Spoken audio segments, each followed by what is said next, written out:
Kyrie Irving just sat down with the media. Let's get the thoughts from Kyrie on today's loss. We just didn't come out of halftime with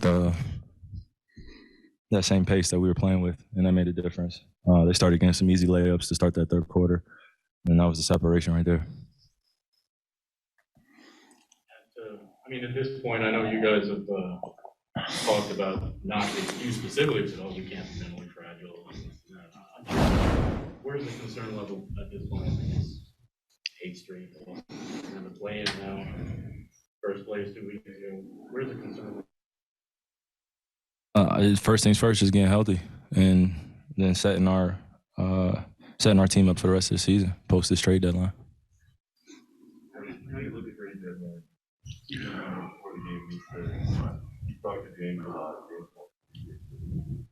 You get that thing coming from him when you guys have conversations. That's you don't be good long term.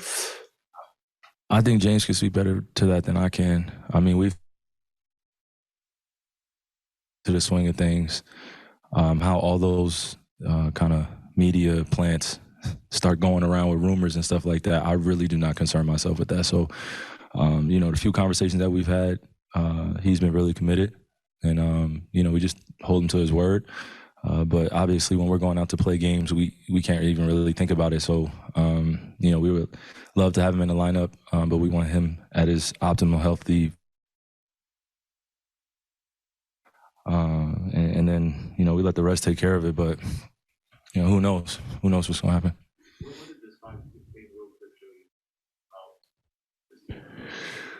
between we're really good in spurts, and then we're really bad. But other than that, I don't even want to call it good and bad.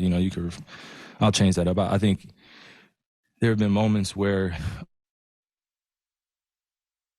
defensively and offensively, and then there've been a few times where we've had mental lapses. Giving up easy baskets to teams that have players that have been doing it for a while in this league, and when you're not necessarily coming out and focusing strictly on the game plan and what the tendencies are for your man, it's easy to point fingers. But for us, we just have to be in our shell in the team defense. And once we get up into our men a little bit more and start, making these guys miss, I feel like that'll change as well. So it took me a while to be in this league to understand body movement, body placement, plays, runs, adjustments on the fly. It took me a while, so I could only imagine what it's like for other young guys that are coming to the league and they're on a high-profile team such as the Nets. So you add that in, teams are coming at us. So there is no room for, kind of that, let me hold your hand for a minute. We're out there together fighting, and I really like our effort, but I just think, again, we just have moments where we're focused and other moments where we have those mental lapses.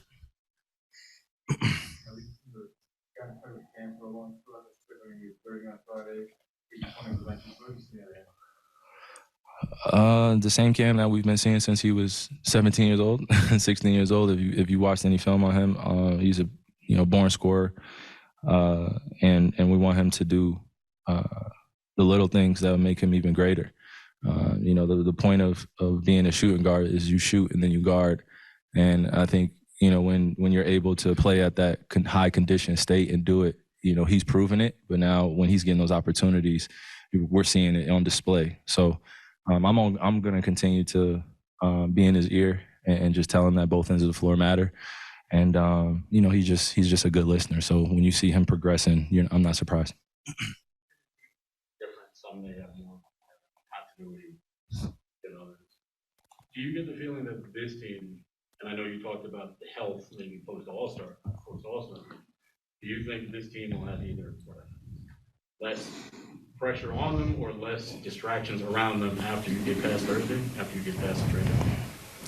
I can't do the hypotheticals. We'll see. I can't do the hypotheticals.